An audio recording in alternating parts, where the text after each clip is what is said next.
अस्सलाम वालेकुम। आज की वीडियो साड़ी इलैक्शन 2024 के हवाले नाल है।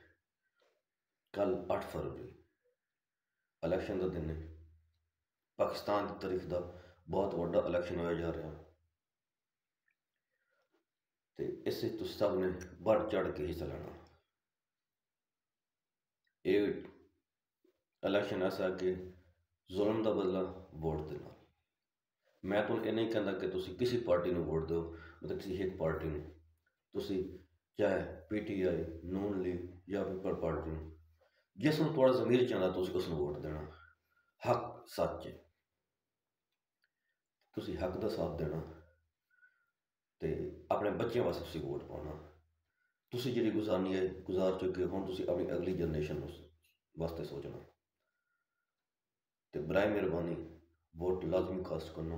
वोट एक इमानत है, उसे ख्यानत नहीं करनी। और लाजमी जानना, अपने करीबी पोलिंग स्टेशन पर जाना, तो वोट कास्ट करके आना। तो पाकिस्तान सोहनी धरती है। कल का दिन पाकिस्तान की तारीख वास्ते बहुत बड़ा दिन है, तो वोट लाजमी कास्ट करना। अल्लाह पाक तुहानू खुश रखे। मेहरबानी।